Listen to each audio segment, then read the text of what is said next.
I am Michelle Cummings-Steele. I'm Chair of the Board of Parks and Recreation. Welcome to your August Parks and Recreation meeting. Please stand. I'll call this meeting to order. Please stand for the pledge.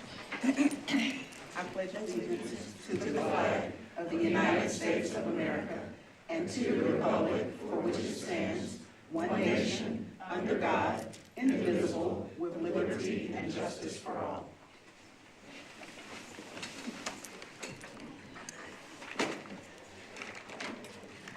All righty. So we'll move to the appeal of decisions pursuant to the provisions of 2.68.030 of the Metropolitan Code of Laws. Please take notice that decisions of the Metropolitan Board of Parks and Recreation may be appealed to the Chancery Court of Davidson County for review under a common law writ of certiorari.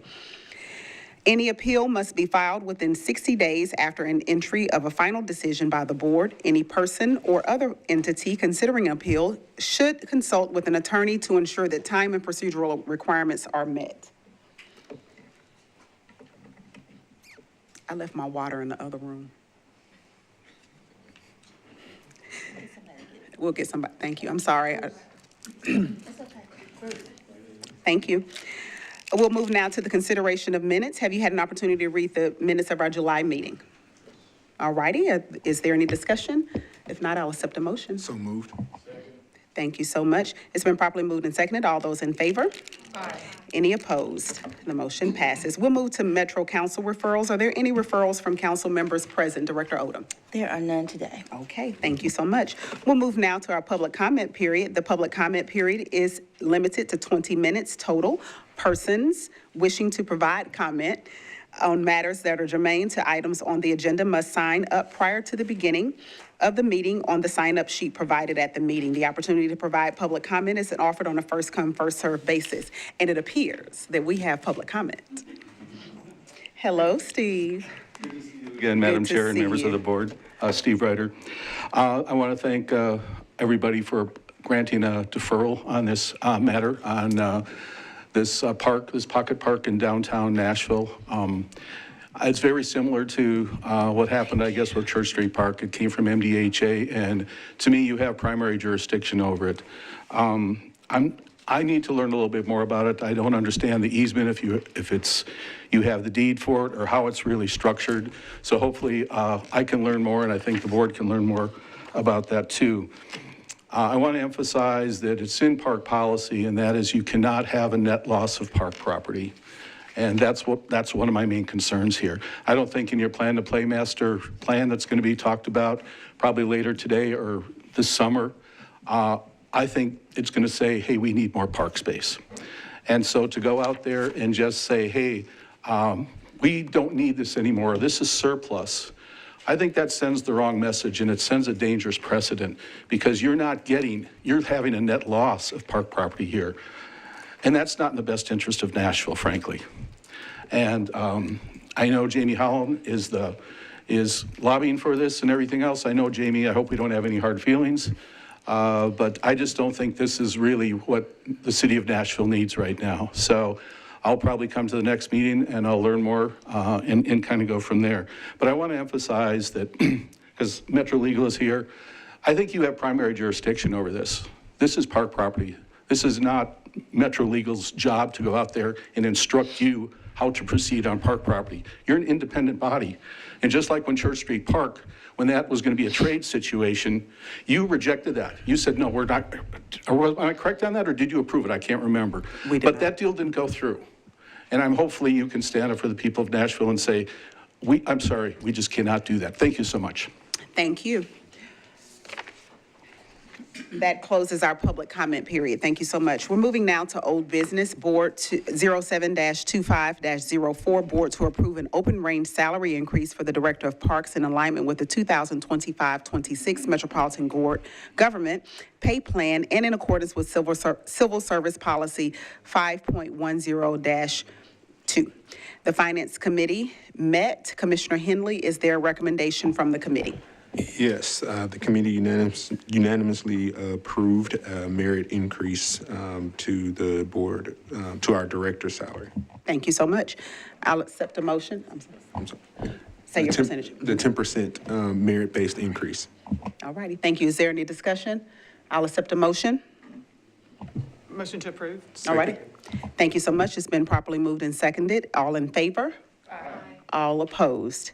Thank you so much. The motion passes. 07-25-06, staff requests approval of a dedicated conservation greenway easement on property at McCrory Lane, Nashville, Tennessee, 37221, map and parcel 126-000-56400. Along Harpeth River, this greenway easement will conserve 8.06 acres of open space and provide for future expansion of the Harpeth River Greenway network. The easement dedication was a condition of Metro Council's approval of preliminary 2006 SP-174G-06. This is Council District 35. Commissioner Henley, is there a report from the committee? Yes, the Acquisition Committee recommended approval. Okay, thank you so much. I'll accept a motion. Motion to approve. Is there a second? Thank you so much. It's been properly moved and seconded. Is there any discussion? Seeing none, all in favor? Aye. Any opposed? The motion passes. 07-25-12. P&H Properties LLC seeks approval of a lease agreement for Metro Parks property located at 211 Commerce Street, Nashville, Tennessee, 37201. The property is commonly known as Commerce Center Park and contains 0.304 acres. The agreement seeks to make improvements to the property and to utilize the park as part of an adjacent hotel development. The consideration for the use of property is P&H Properties' agreement to lease 2,900 square feet of 211 Commerce to Metro Nashville for use as a fire department station. Council District 19. Commissioner Henley, is there a report from the committee? Yes, the Acquisitions Committee recommended a deferral to our September meeting. Thank you so much. With that deferral, I don't need approval. Do I need to vote? I need to vote. Okay, I apologize. So I'll accept a motion for that committee's report. Motion made. Thank you so much. Is there a second? Second. Any discussion? All in favor? Aye. Any opposed? Thank you so much. The motion passes. We'll move now to the consent agenda. Director Odom, are there any comments? Yes, ma'am, we have a couple of revisions to this consent agenda. Under amplification and alcohol, the Anthropology Exterior Holiday Market at Riverfront Park, the dates have changed to September 30th, 2025 to October 5th, 2025. And then under alcohol, the Adult Field Day at Fannie Mae Dees Park, scheduled for October 5th, 2025, has been postponed. So with those revisions. Okay. I'll accept a motion with the revisions. So moved. Thank you. Is there a second? Second. All righty. We'll take this agenda again in its entirety. It's been properly moved and seconded. All those in favor? Aye. Any opposed? Thank you. The motion passes. We'll move now to new business, 08-25-02, election of Park Board Vice Chairperson as per Section 1000.4 of the Metro Parks Policy Manual. We have Vice Chairperson, Mr. Sean, I'm sorry. We up for election for Vice Chairperson are Mr. Shane Foster and Mr. Edward Henley.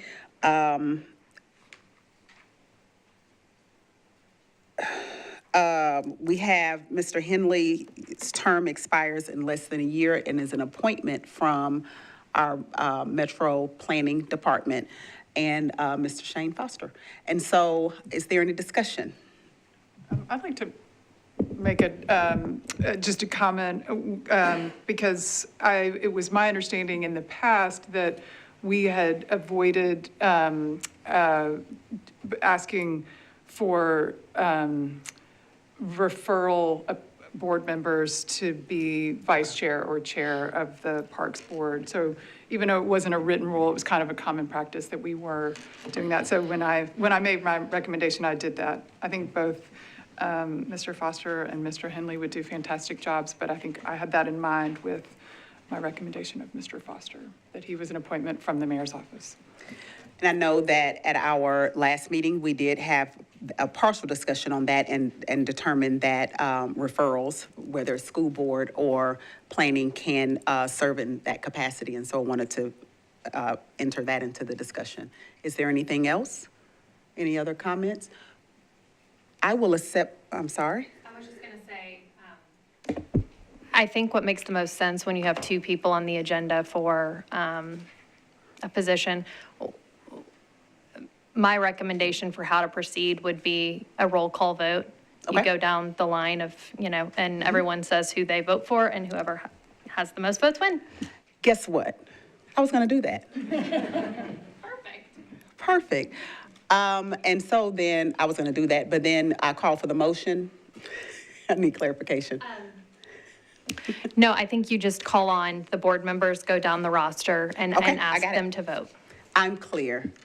Thank you so much. We're going to do a roll call vote now for the two persons on our roster for the vice chairperson, and I'll start to my right because I read right to left. Do I? No, I'll lead left to right. This Okay. is my second meeting, so I just want to say that. But I guess I will vote for Mr. Henley. Thank you. One moment. Mr. Henley? So I know this is going to seem a bit out of touch, but I did want to make sure that everyone knew that, my appointment does on this board end prior to. And so I think, taking this role at this time would lead us to possibly having to do another vote. And so just as a matter of procedure, I do think that I would agree with my fellow commissioner. I think that Shane would do a fantastic job. Not that I do not want the role and title, but I do think pragmatically it makes a lot of sense for Shane to take over that responsibility. Okay. So I'll vote for Shane. Thank you so much. Commissioner Barnes? Scott I'll vote for Barnes. Shane Foster. Thank you. Commissioner Foster? I guess I will vote for myself as well. Thank you so much. Thank you. Commissioner Delay? I nominated Mr. Henley. I think he'd do a great job, but I also think Mr. Foster would do a great job. And as Mr. Henley has decided to essentially remove himself from that, I'll vote for Mr. Foster. Thank you so much. And Commissioner Mays? Mr. Foster. Thank you so much. Unanimous vote for Mr. Foster to be our next vice chairperson. I will let you know that Chair, you, Madam Chair, just for the record, because I do appreciate it, the nomination, it was not unanimous. I did have one vote.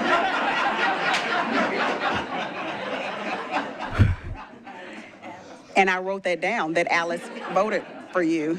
I read it wrong. Please excuse me.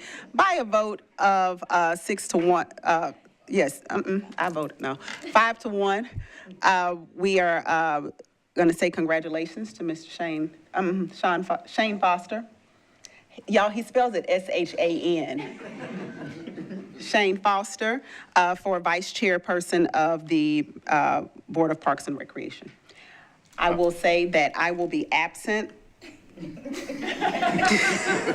you have any comments? I just want to say thank you. I'm honored to serve and happy to serve, and will do so to the best of my ability. Thank you. Thank you. Thank you so much. We're moving now. Thank you to our wonderful legal eye. I appreciate you.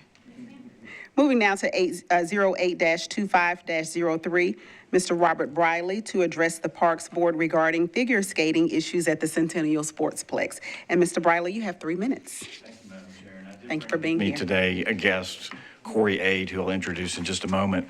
I'm a lawyer here in Nashville, but I'm not here in that capacity. Congratulations, Mr. Vice Chair, on your election. I'm here on behalf of my family. I'm here on behalf of my daughter, Ruby, who is a competitive figure skater here in Nashville. And we've been practicing, competing, and dedicating a lot of our lives to that role over the past few years at the Bellevue Ford Ice Center. And there have been some changes at Ford Ice with new entities coming in, with the current permit holder for the Centennial Ice Center taking over the ice at both Centennial and Antioch, where we used to skate. And so our natural inclination was to look for other avenues to continue pursuing the same goals that we've been pursuing over the past several years. So there's change coming. I know change can be difficult at times. I went back and looked. This is the resolution that was passed in 1978 that created the very first ice center at Centennial. This is the ordinance that was passed in 1980 that authorized the Parks Board to hire the very first skating director, Mr. George Davies. He was paid the princely sum of $650 a month, plus 50 cents for every skater he could put on the ice. Times have changed. Nashville is growing. Nashville has changed. We understand that the Parks Department is going to issue an RFP that will let us compete for anybody that wants to ice at Centennial going forward. And we plan on doing that. We've created a nonprofit corporation called City Skate Nashville. It will be a 501c3 nonprofit. And we have kind of a vision for partnering with the Parks Department that is different from the way things have been done in the past. And we wanted to come today to introduce ourselves to you, to let you know that that vision is coming. When the RFP gets issued and when we respond to it, there's going to be a lot more detail about what I have to say, but I can only do so much in 3 minutes. I did want to introduce to you Corey Aid. Corey is a world-renowned figure skating coach, and she has been leading our organization. She has done this in association with other municipal resources throughout the country. And could you just... Yeah, sure. Thank you so much for your time. I did prepare something, but I think Mr. Briley took some of my time. So I just want to introduce myself. I'm Corey Aid, originally from Chicago.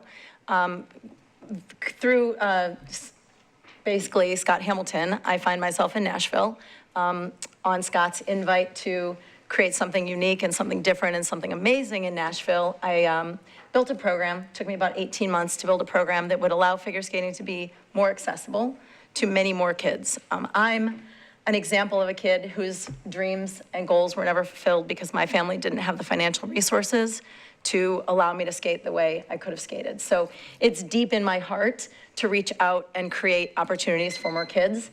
So I'm hoping that through Nashville Parks and the building that's owned by the city, we can create something really special and unique in this city like I did in Chicago. Was that our time? Thank you.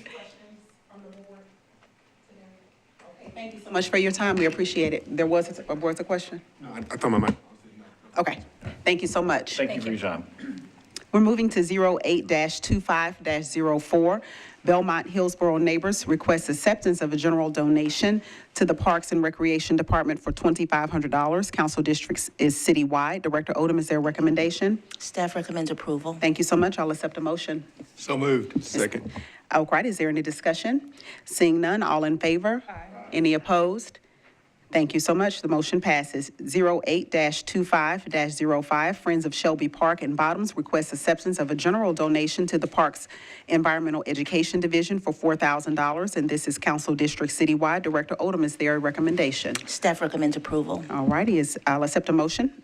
Motion to approve? Is there a second? Any discussion? All in favor?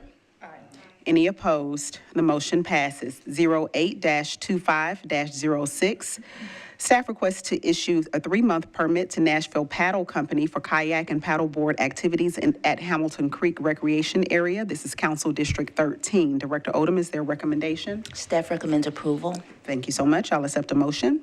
So moved. Is there a second? Thank you so much. Is there any discussion? All in favor? Any opposed? Thank you so much. The motion passes. 08-25-07, staff requests approval of a dedicated conservation greenway easement on property at 0 Mill Creek Meadow Drive and 0 Lebanon Pike, map and parcel 095020B00400CO and 095020B00200CO, overlooking Mill Creek.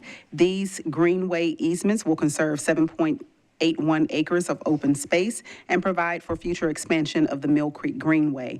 The easement dedication was a condition of Metro Council's approval of PUD document, PUD Amendment 2003 P-007-002 for a new residential development. Design documents are available for review at the Parks Administrative Offices at 511 Oman Street. And this is Council District 15. Director Odom, defer to acquisition. 08-25-08, staff requests approval of a dedicated conservation greenway easement on property at 700B Mill Creek Meadow Drive, map and parcel number. I need to note that there is a change in this map and parcel, 095020C900000. CO overlooking Mill Creek. This greenway easement will conserve 3.5 acres of open space and provide for future expansion of the Mill Creek Greenway. The easement dedication was a condition of Metro Council's approval of PUD Amendment 2003 P007-002 for new residential development. Design documents are available for review at Parks Administrative Offices at 511 Omen Street, Council District 15, and we're deferring this to acquisition.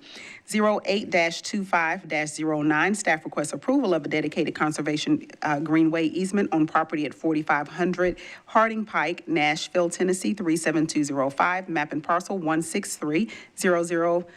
0500 along Richland Creek. This greenway easement will conserve 0.58 acres of open space and provide for future expansion of the Richland Creek Greenway.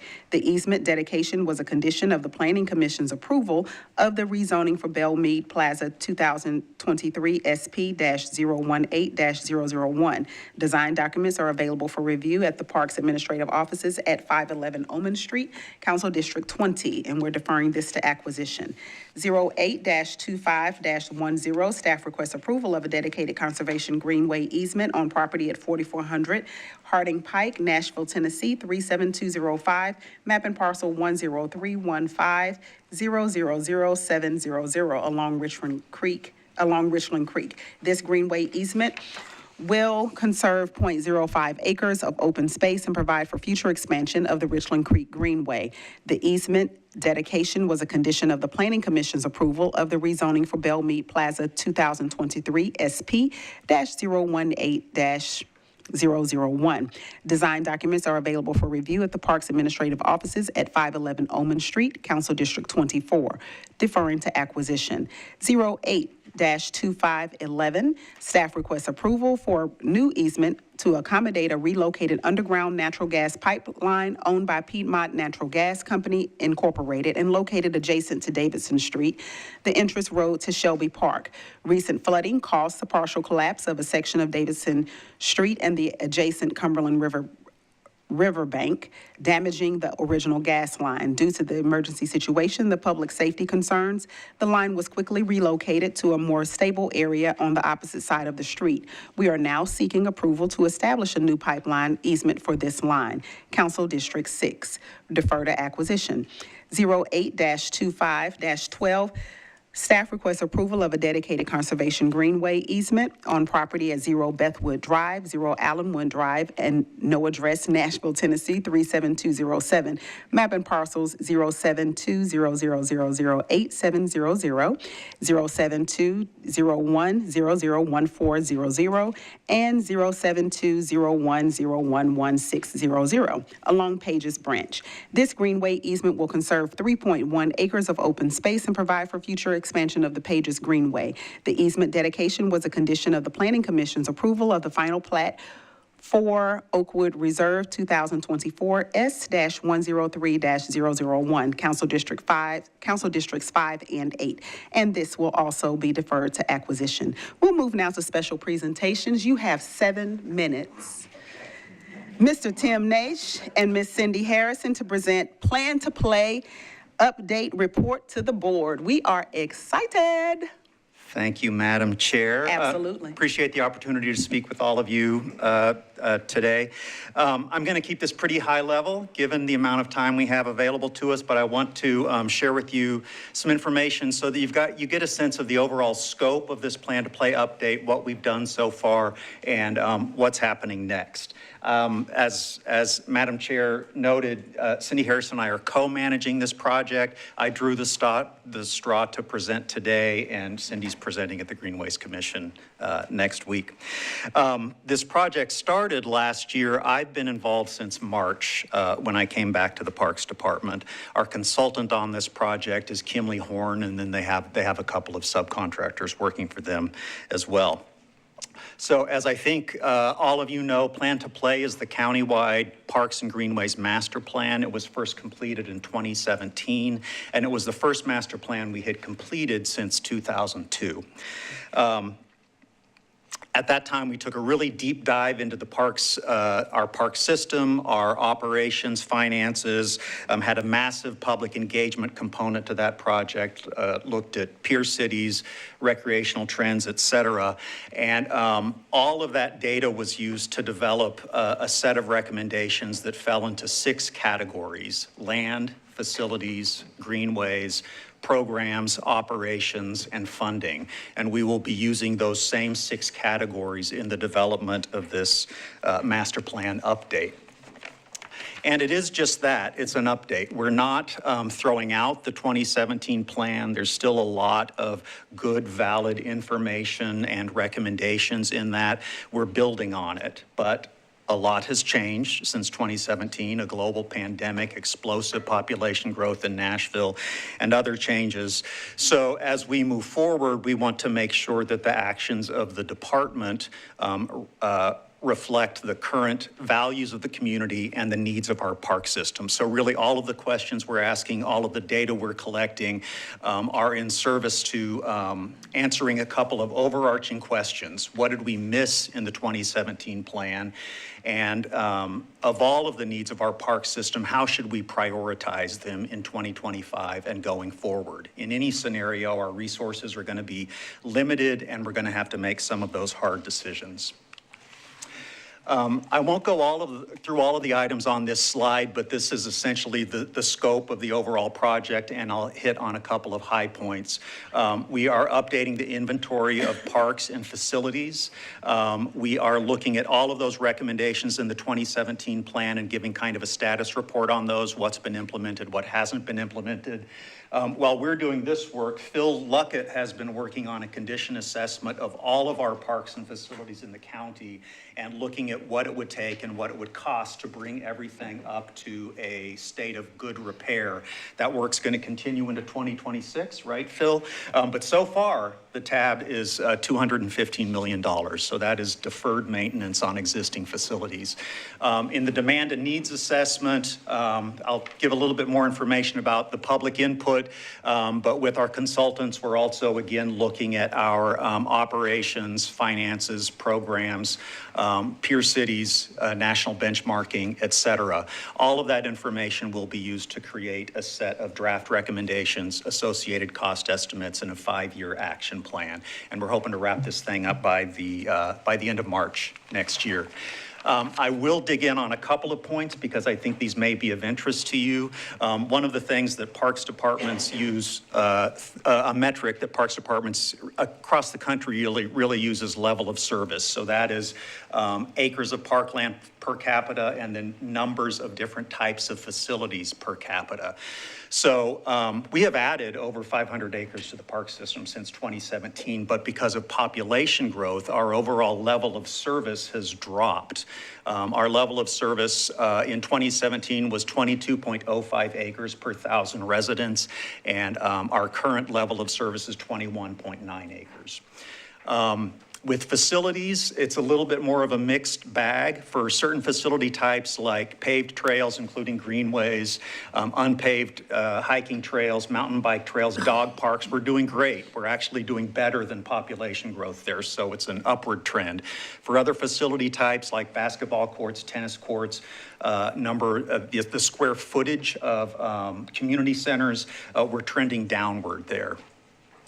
On programs, which are the activities, events, classes, experiences that we offer primarily in our staffed facilities like community centers, nature centers, sports facilities, that's an area where we've really shined since 2017 and have been able to expand a really wide range of programs. And then let's see here. I had to have a slide just with pretty pictures of some of our capital projects. Public engagement. We just completed the first phase of public engagement. It started in June when we had a series of 5 open houses in different parts of the county.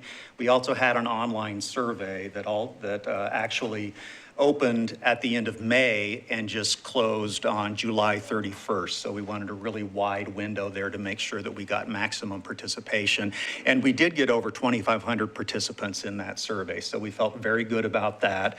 On the interactive map, we got about 1,500 site-specific comments from folks.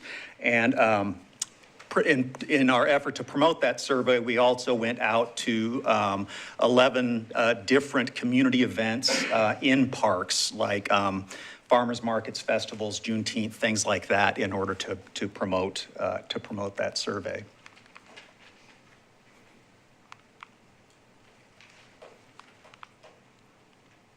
Let's see here.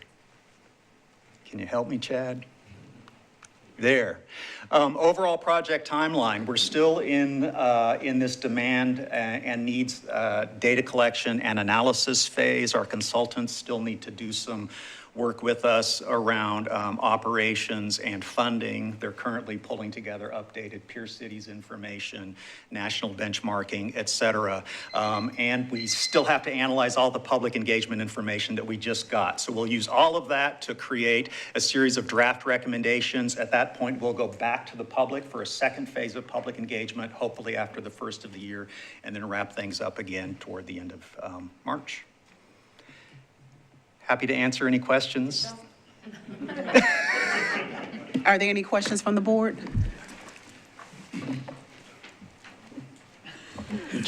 All Chair, righty. if you- Yes. No questions, but just really briefly, I had a chance to participate with multiple of the open houses, was very pleased with how park staff as well as the consultants engaged the community.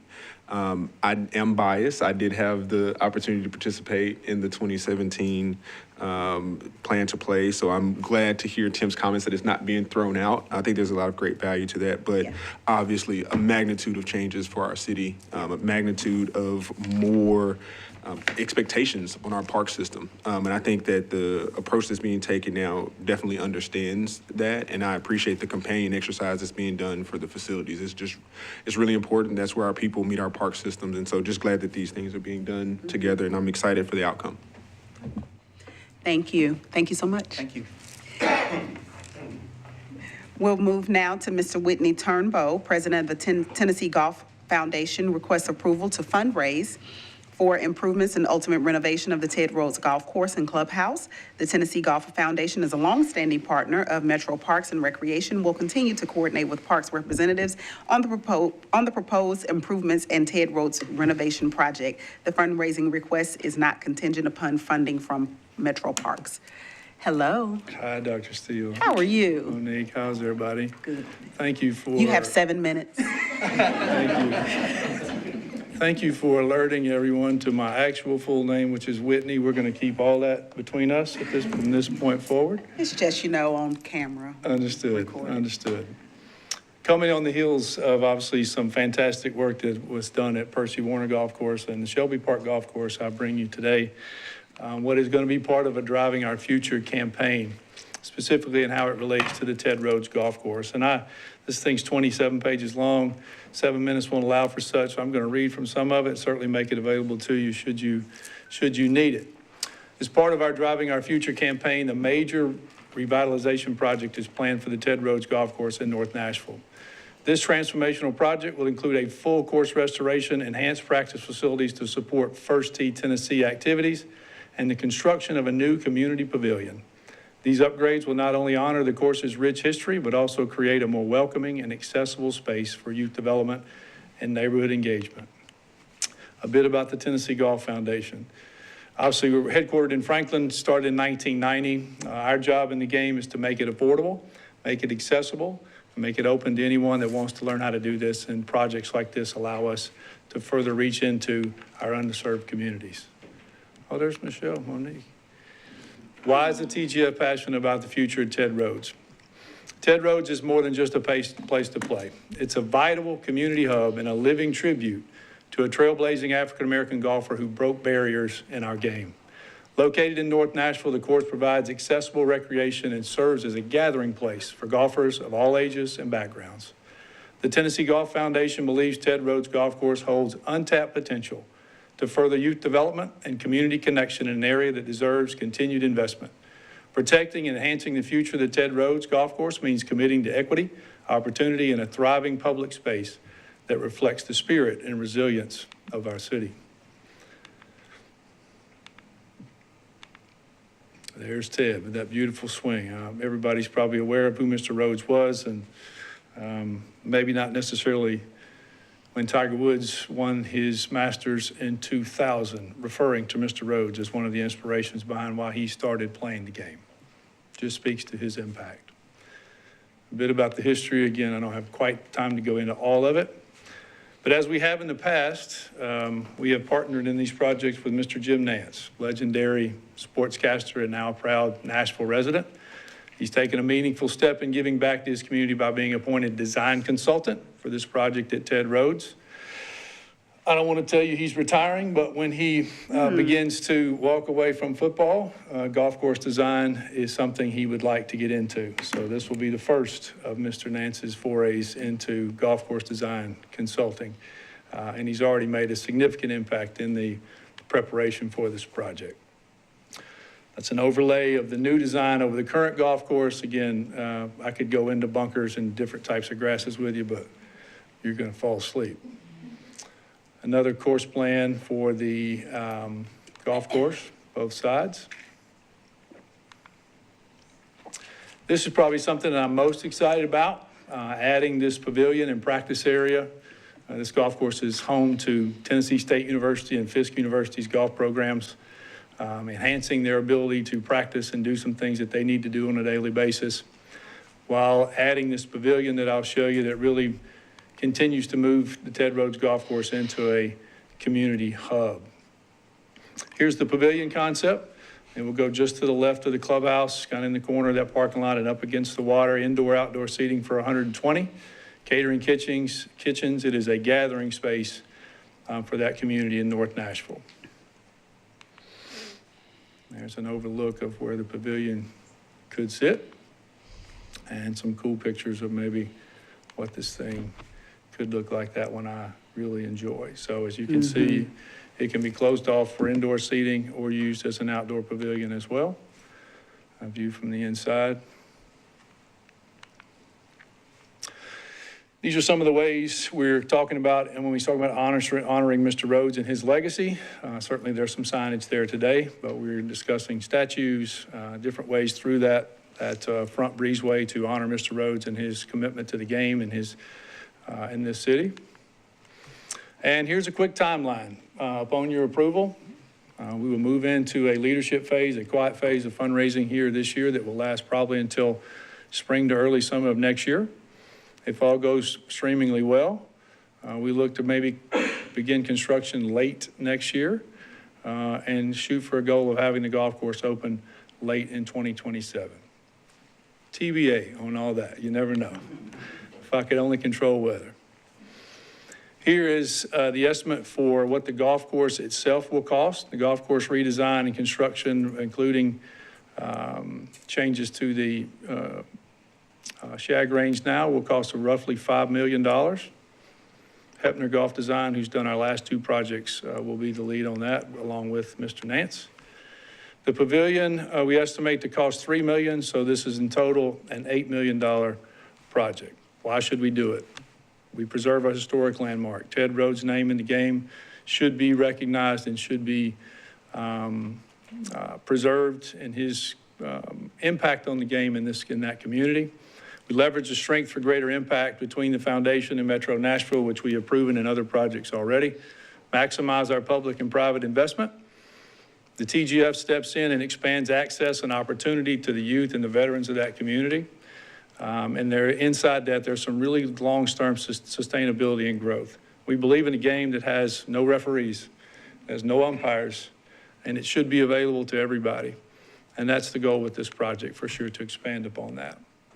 So in conclusion, the Tennessee Golf Foundation respectfully requests the approval of the Nashville Metropolitan Board of Parks and Recreations to fundraise on its behalf in support of such project.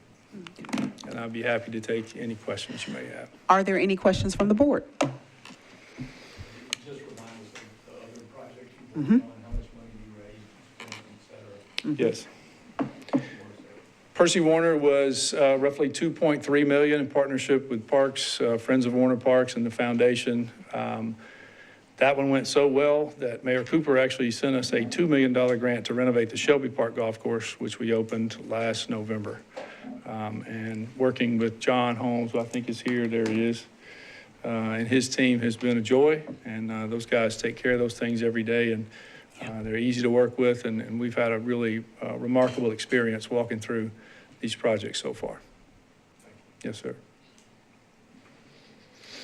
Yeah, I was just going to ask the timeline on when this would come before our board for official approval. We will vote today. Oh, we are voting right now. Okay, I thought it was just a presentation. Okay, great, thanks.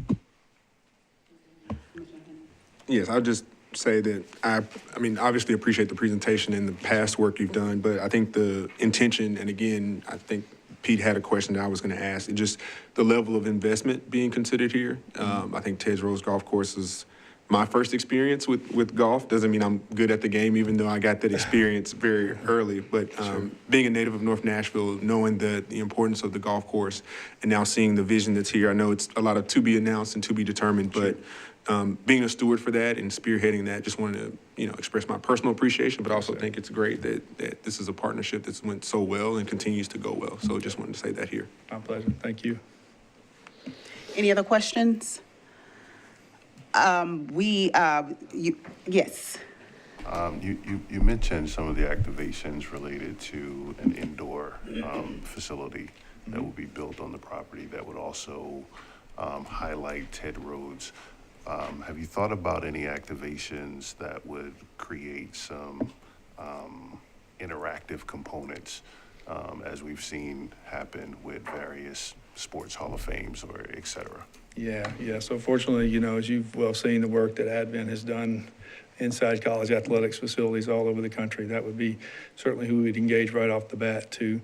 I see a situation where some young man or young lady can walk in and literally punch a screen and learn about, Ted Rhodes' impact, his life, the people, and really how that golf course became what it is today. I think that story is important to tell. But yeah, certainly in that front breezeway, we've looked at some things that actually go across the entire breezeway and inside the clubhouse, things that, we need protected by weather that make it easy and simple from, all of our kids these days, or mine at least, want to punch on something that they get a screen, right? But there's several interactive ways I think we can put together the storytelling attribute. And I actually have a guest with me today that was out there with me talking about just that. Where do we start in the parking lot, and how do we tell the story from the time someone pulls in, comes through the breezeway and the pro shop, and then on the golf course? We've talked about statues, all these types of things that we could put out there to properly honor someone who impacted our game in a huge way. Yeah, you're welcome.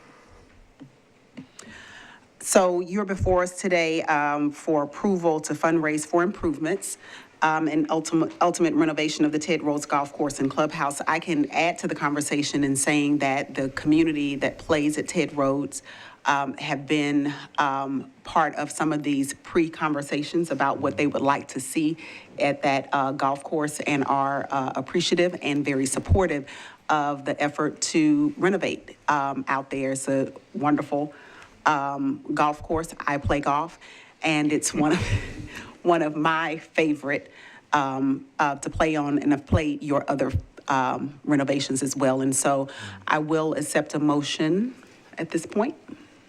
So moved. Second. Thank you so much. Been properly moved and seconded. Are there any additional questions? Okay, seeing none, all in favor? Aye. Any opposed? All righty, you're approved to go raise $8 million. All of it.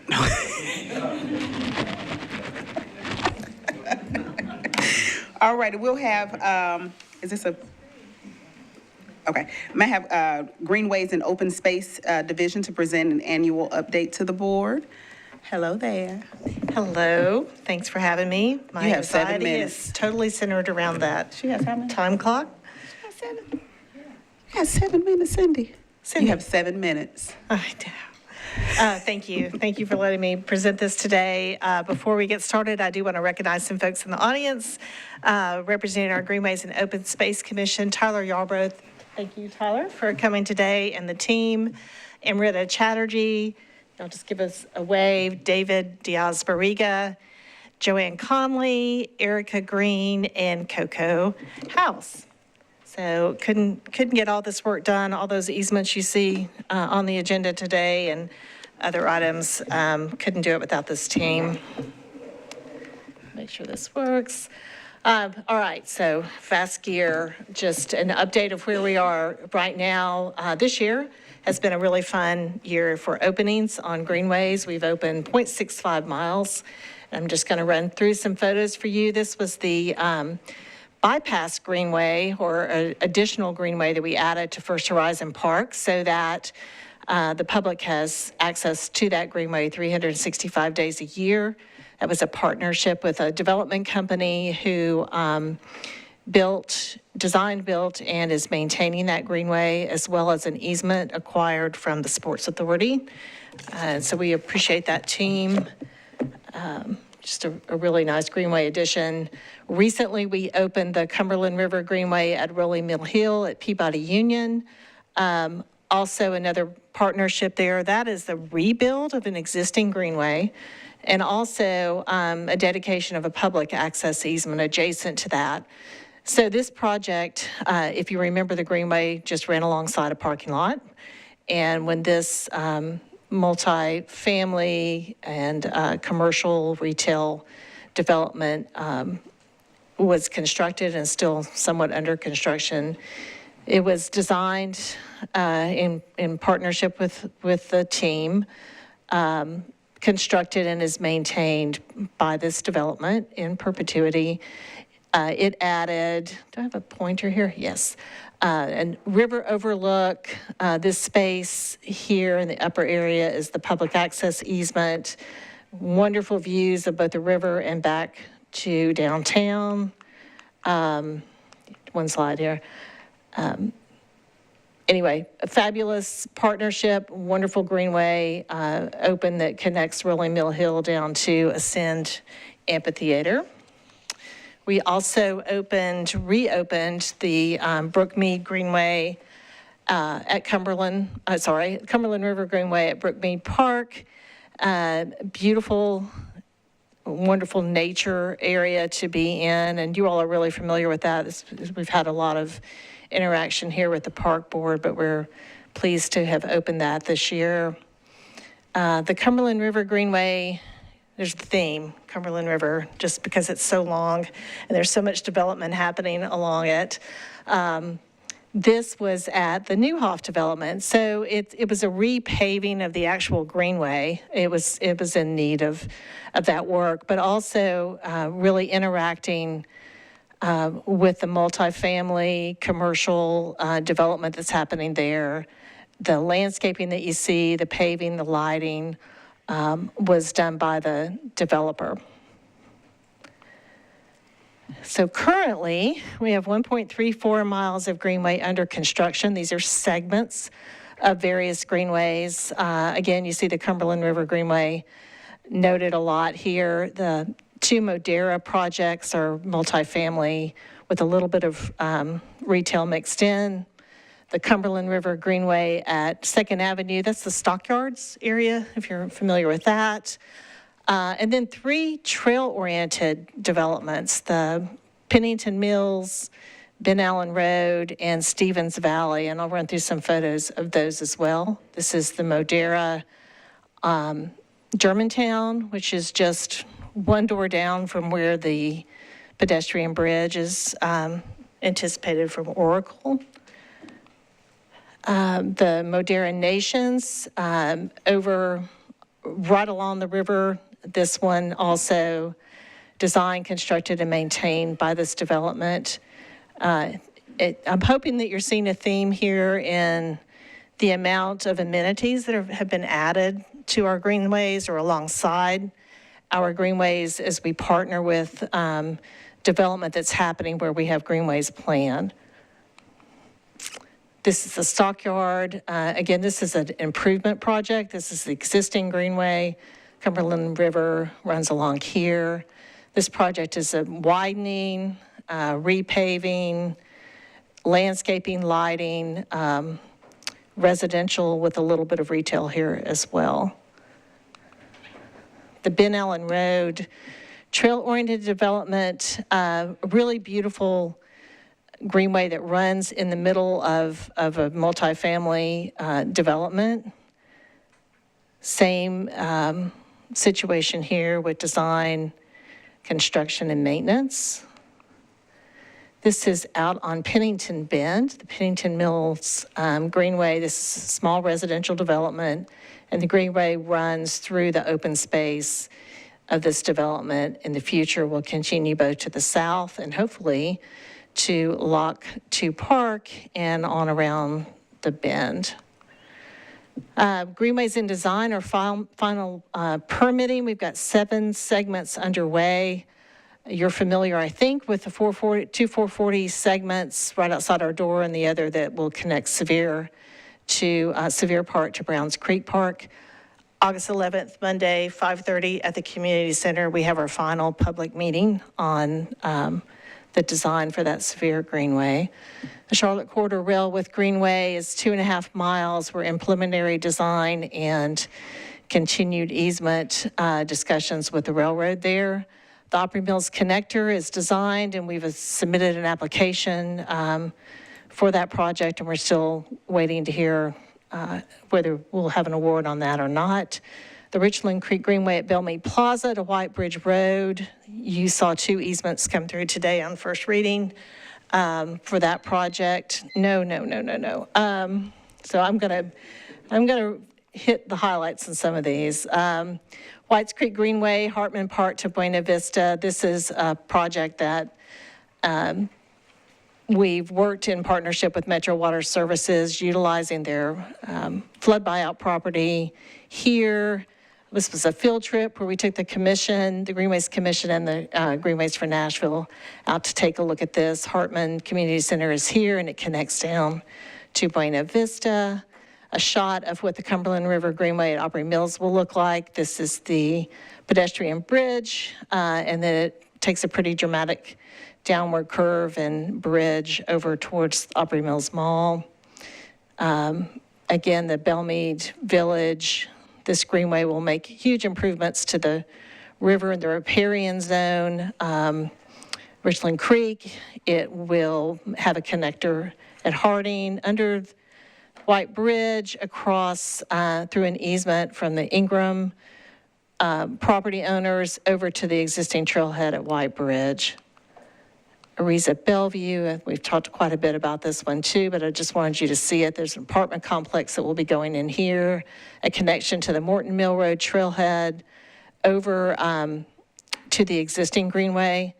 Also a vehicular bridge that's coming in that gives us access to this park-owned property so that we can develop that as well. 81.89 acres of open space acquisition underway. I'm not going to read all those. Part of that is this 25 acres at Ariza, as well as another, I believe it's 46 acres of TDOT owned property. We're working with them to have that dedicated over to Metro. Currently, we just lease that. We'll be acquiring another 6 acres of land at the Trinity Hills Park. And we have 8.23 future Greenway miles coming to us with easements that are either recorded or in the acquisition process. And I've got a math error here. It's 80 plus acres of open space conserved through these Greenway easements. We have developed lighting standards this year as part of Plan to Play and working on updating our design standards and Greenway operating hours. Just some fun photos. We partnered with Metro Water Services and Route Nashville to add trees to Mullins Park and Heartland Park along the Greenway. We celebrated Deloitte's 20th anniversary of Impact Day at Stone Hall with hundreds and hundreds of volunteers over the last 20 years maintaining that property and making improvements for us there. Thank you for bearing with me. Got a lot of things going on, and we appreciate it. A lot going on. Mm-hmm. Any questions from the board? Yes, sorry. Clear my throat here. Me too. So can you just clarify how many miles currently does Greenways have that are open and operating? I can. It's right at 111, I believe, plus or minus, open now. Okay, so I was just looking at the plan to play from 2016. So how many, I guess there was proposed or needed routes. I'd love to see the next time you are presenting for that map to be updated so we have a sense of kind of where things are needed and where things are going. And Okay, connection. sure, I can do that. Also, I know your division has increased its staff level. Would you mind just speaking a little bit to how your division operates and Sure. just remind us how many you have and kind of how your acquisitions work? Yes, happy to do that. We have a planning division and a design division, basically. Erica and David are our two senior planners, and Amrita is our senior project manager for design and construction. We have one vacancy we're trying to fill, which would be her cohort. And then Joanne Conley is support as a planner too. She's really been focusing mostly on design and projects. And then Coco is our tech specialist, so she's basically helps everyone out there. So on the projects that go through the planning commission process, those, our planners review twice a month, planning commission packets that are put together by the planning commission and sent out to different departments to review. We're looking in there for projects that usually it's going to be an SP rezoning project, but projects that are planned along a planned Greenway corridor. And so you see a lot of those through here, through the board for approval. So there is a whole lot of work that happens before we ever see a Greenway even break ground on those projects, where they are designing and building. We are working with them through the whole process from preliminary design to final construction documents. So we don't send them out and say, here, design our Greenway for us. We set conditions, we review those, we work hand in hand with the developers and their consultants, that they enter into their bigger construction project for the whole development. The capital projects are managed by our design project management team. So those priorities are set. Many of those that we're working on now were set in plan to play. Some of them are a little bit opportunistic as we see more easements coming along that provide connections. It gives us that opportunity for a place for those to go. Okay, that's helpful, thanks. Sure. Yeah, I guess I'm hoping that as, the city continues to grow and the population continues to put pressure on development, that we are prioritizing the needs, excuse me, as we, make acquisitions and those kind of development Right. decisions, how we go for those areas that have been identified as being most in need. Right. So it is kind of twofold parallel activity happening. These developments are happening, right? And so if they are going to happen where a Greenway is planned, we want to be in there at ground level securing that space for a Greenway. Then we're also looking at areas that are underserved, and those are planned. They're not as opportunistic as these easements that we're acquiring in other segments. We've got the framework of the city's central Greenway, the transportation and park related. I mean, they all have transportation components, and the river-based system that has been mapped out for years. So they all happen kind of parallel to each other. Thanks. Thank you. Any other questions? Thank you so much, Cindy. We appreciate it. We'll move now to Friends of Fort Negley to present an annual update to the board. Cyril Stewart, you have 7 minutes. Thank you very much. I appreciate being here today. And and look forward to presenting to you. We too have a lot of slides, but I'll try to get through them pretty quickly. And I'm Cyril Stewart. I'm the current president of Friends of Fort Negley Board. It's an exciting time at Fort Negley, anticipating upcoming construction. But I wanted to take you through a lot of the things that we're doing. We really appreciate the parks leadership. Everything we do is in lockstep and coordinated with park leadership. Jim Hester and his team, Director Odom, so many others that we work with on a regular basis. The staff that's at the park, Tracy Harris, Natalie Wood, Andrew Spicer are fantastic, and we have really enjoyed working with them over time. So everything we do is a combination. So what I show you today is not just what Friends does, it's what we do to get together. And we've actually adopted Adam Freshes as well. He's the archaeologist with the Metro Historic Commission. We have a lot of work coming up, a lot of archaeological treasures on that site that we are identifying. Our board, in my 50-year career, have served on a lot of boards and led a lot of boards, and this is the most balanced and diverse board that I've ever served on. So I'm really proud of that. It's a great group of people, great knowledge experts, great people with influence. The ex officio members are phenomenal as well, and great resource for us. I can't talk about what we do at the fort without thanking Zach Richardson and the Chew crew. The Chew crew does a pretty good job at low impact removal of grasses and non-invasives. And it's also one of the biggest draws too. You get kids out there, they just go nuts. So 2024, by the numbers, over 27,000 visitors. Now those are visitors that we count during the day when the park is open. We also have tons of people. You go in the morning, you go in the afternoon, people walking the dogs, biking, so there are tons of other visitors beyond those.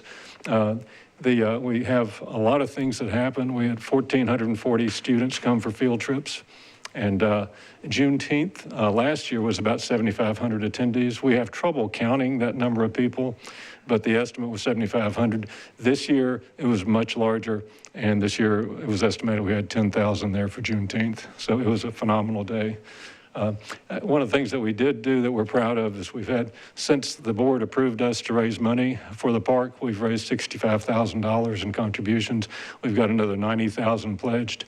So we're proud of the progress that we're making in that area. We've got a big hill in front of us with trying to fund more of the capital improvements there, but we're headed in that direction. We have tons of active programs, both daily, weekly tours, and I'll tell you about some of those as we go through. So Juneteenth, as I said, estimated 10,000 participants. It was a great day, people everywhere, and great celebration. We also did something the last couple of years that we hadn't done before. We found out from the botanist Joanna Brichetto that we are host in Middle Tennessee to a very rare plant, which is the Nashville mustard plant. And they're the little yellow plants that you see there. They grow if you've been past Elmington Park and other places, but we have one of the largest stands in Middle Tennessee here. And we not only had several events on site celebrating the mustard with people enjoying that, but also even got recognized in the New York Times by Margaret Rinkle about the Nashville mustard. 29 field trips, 1,440 students. Our fossil finder program, that's Molly Miller there from Vanderbilt. She has been doing that since about 2013. And we get tons of kids in, and we have a partnership with Vulcan Materials, and they come out and dump a big bunch of limestone from the quarry, and the kids come through and they can take those home with them. And so it's a real joy for them, and they learn a lot. We also do a Path to Freedom lecture series, and this is done by Friends of Fort Negley with additional funding by the Endowment for the Humanities, National Park Service, American Battlefield Protection Programs. We do that every year. Last year it was Margaret Washington with Ain't Gonna Let Nobody Turn Me Around, and Black and White Women in the Underground Railroad. This year on September 6th, you're all invited to that. It's gonna be Embattled Freedom, Journeys Through the Civil War's Slave Refugee Camps. Laborers flag planting, we plant over 2,700 flags, and we have everybody there from the mayor to Cub Scouts and everybody in between, and a lot of board members. It's a great way to recognize the people that built this fort. The Battle of Nashville, we had the 160th anniversary of the Battle of Nashville this year. It was the largest ever attendee. We had more reenactors and more attendees this year than we've had in Tracy's history anyway. And we financially supported that. We gave honorariums to the reenactors and supported them with lunches and board-led tours and coordinated with Parks and the City Cemetery, the Battle of Nashville Trust and others for publicizing that. Pollinator Garden, we have, that's Roxy Baumgartner there. She and Sharon Francis have really, for years, taken this on as their passion. They've both been on and off the board, you know, as their terms come up and then come up again. And they've done this pollinator garden that really is a beautiful garden in front, and they have exhibits and events there to celebrate that and spread information about pollinators. And we really do appreciate the golf cart that that Director Odom, Jim Hester, and others got for us this time. As you probably know, if you've been there, it is not an accessible site. And so for people with mobility problems, it is difficult to get to the top. And that golf cart has been a tremendous asset already. We actually enjoyed it so much, we got 2 more, so that we had 3 that we used during Juneteenth just to shuttle people around. We are also working on, one of our goals is to publish a book about Fort Negley. You've probably seen the one on Percy Warner. And right after we had one of our meetings at Fort Negley, I went to Parnassus and saw that, and I said, you know, they've got a great story to tell, but we do too. So we are currently in the process of putting together a book. We've put together the table of contents. It goes back 450 million years with the fossils that are on site. And then it goes on forward to the future with what this park's going to mean to people in these exploding neighborhoods. We've got the green property, and I'll wrap this up quickly, but it's a little over 2 acre property with an 18,000 square foot building on it. Part of it dates back to 1890. The city has acquired that. We're in the process of working through a conservation easement that will come back to this board for approval and starting to envision what that might mean. It is right between the park and the railroad tracks, so it's going to be an expansion of the park. Amazing interiors, bowstring trusses, historic architecture. It's going to be a great space. And the most exciting is the master plan that was completed in October 22. It went to bid on July 28th. Bids are due on September 11th. So we hope to start construction sometime around the end of the year. So, and open for any questions you might have. Any questions? Thank you so much for your time. Sure. We appreciate you. We're moving now to Friends of Shelby Park to present their annual update to the board. We have Rebecca Rotz. Oh, thank you. Thank you so much. You have 7 minutes. Okay. Good afternoon. I'm Rebecca Rotz, Executive Director for Friends of Shelby. It's really great to be back in front of you again today, and a pleasure to have another year of working on behalf of Metro Parks. So I'm just going to really run through what we've been up to since we saw you about this time last year. Just a little contextual update. Shelby Park and Shelby Bottoms together is Nashville's 3rd largest park, right here at the center of the Music City Greenway, 2 miles from downtown along the Cumberland River.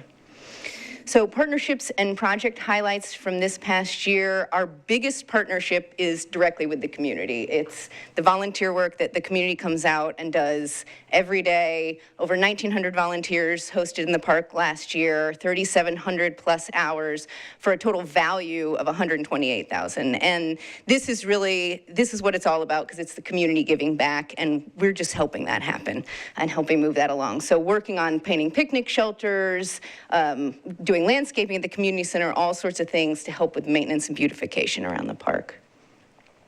The biggest project that we completed along with the community's help last year was revitalization and expansion of the Shelby Nature Play. Monique came out to our wet grand opening. This, from beginning to end, was really a community project because we consulted with the community about what they loved about the park, what was missing, what they wanted to see. The community was integral in the fundraising for this project.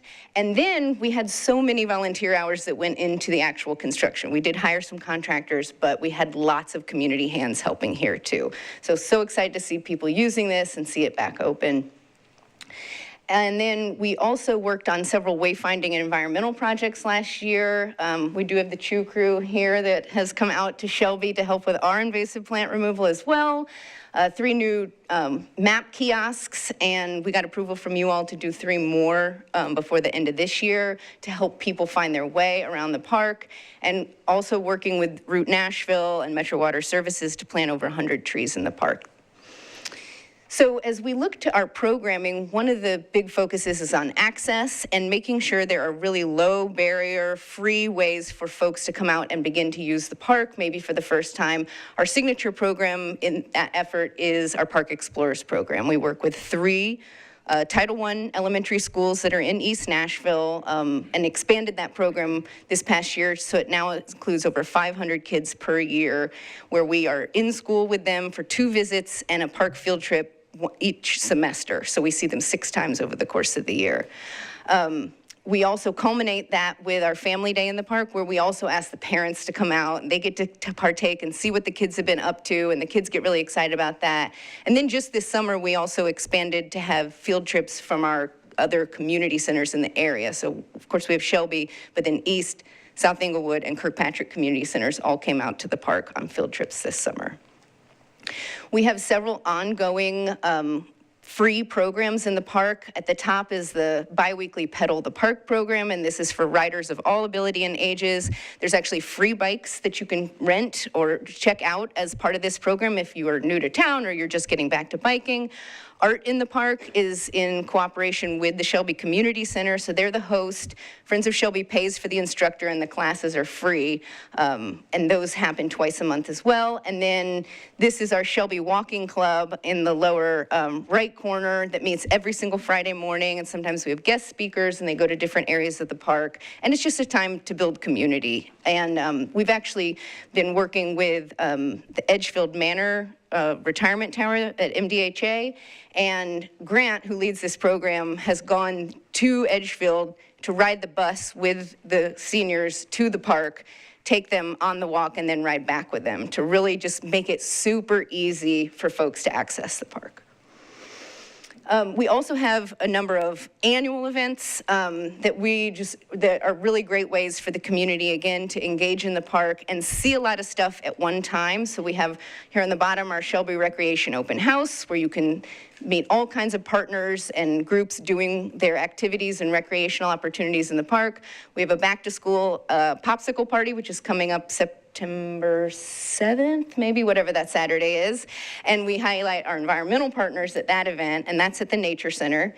And then events like our Full Belly 5K, Fridays by the River, are fundraising events, but they're also very much about activating the park and bringing people out to the park. And then our last section is really about growing, and in our strategic plan, which we presented to you all at our update last year, we talked a lot about how we continue to increase programming, projects, and it really starts with listening to the community. And so we've really doubled down on that since the adoption of that plan. We've not only been going to Edgefield Manor, but meeting with several of the other MDHA residents associations and going to their steering committee meetings. We have a new sort of advisory group that we pulled together of different park users and folks who are focused on different types of activities to bring them together. And then what we always really love to do is convene park partners. So that includes Metro stakeholders at the community center, nature center, golf course, but all the other nonprofits like us that are working in the park. You have First Tee, you have Music City Disc Golf, you have the different youth recreation leagues, and making sure that everyone knows what's going on with everybody else, because the community center might want a resource from the Little League, and it's just making connections so that everybody can thrive and know what's going on. Within the Friends of Shelby organization, we have been able to increase our investment over the past many years, and last year putting in over $350,000 into projects and programs in the park. We've hired an additional staffer at the end of last year, so that brings us up to 4 full-time staff members. So that's very exciting, and it's just allowing us to continue this partnership and grow the work that we do in the park. And then just ending with a snapshot of the numbers from last year. So we raised just over $700,000, and this is on the operating side of things, and put over 70% of that back into park events and projects and programs. So I just want to thank you all for your partnership. Our Vice Chair, Jason Hitchcock, is here today, and then just thanks to all of the park staff that helps us do this work every single day. Thank you so much. Are there any questions from the board? Thank you so much. We appreciate you. All righty, we'll move to capital projects update. That is a written report. Our Greenways open space update is a written report. Upcoming special events and activities is a written report. And we'll move now to Director Odom's report. Thank you so much, Madam Chair and Parks Board. I think today's Park Board meeting has shown more than any other of all the different aspects of this park system and what the team here does in collaboration and cooperation with our partners, our nonprofit partners, and leadership from you, the board. So I just wanted to say and acknowledge that we're grateful for all of you and you as well for what the benefit that we provide for this city. And with that, we had a successful Parks and Recreation Month last month. Thank you to our team, particularly Jackie Jones and Raina Mitchell on our communications team who coordinated publicity and events. And thank you for highlighting our fantastic parks professionals here. Again, it was an opportunity for us to encourage folks, as we do every day of the year, but certainly last month, encourage folks to get out into parks and on greenways and into facilities, and then also to especially show appreciation for the people who work here in the Parks Department who get the work done. We appreciate them every day, but wanted to certainly highlight them last month. As we wrap up FY25, we've begun implementing the FY26 budget and expenditures, which includes moving forward with filling approved positions. You know, in our FY26 budget, I think we got 7 positions, and we are in the process of filling those. Those are in the consolidated maintenance area, but we are ongoing backfilling of positions is throughout the department in all areas. In terms of West Park Community Center, the hazardous materials testing has been completed. Asbestos was found in the floor, in the tile, and the mastic. That flooring has got to be abated before we continue with the demo of the building. And in addition to that, we've got to remove the gas and the gas line. That'll require us kind of doing some, not us, but the gas company, removing the gas line, and that requires digging up the street, and they have us scheduled for the end of August, and after that we can continue and proceed with the demo of that building with plans to, of course, request funding to make a new building there. We will celebrate the reopening of Two Rivers Mansion with the Friends of Two Rivers on Saturday, August 9th at 10 a.m. We will make sure that you all get an invitation to that celebration. As usual, there's a lot going on both inside and outside in the department. With that, that concludes my report, and I will take any of your questions. Any questions from the board? All righty. Thank you so much. This is maybe just a housekeeping thing, but could we get a copy of the plan to play update that was presented? Sure, absolutely. Okay, sorry. We're moving now to announcements, requests for future agenda items.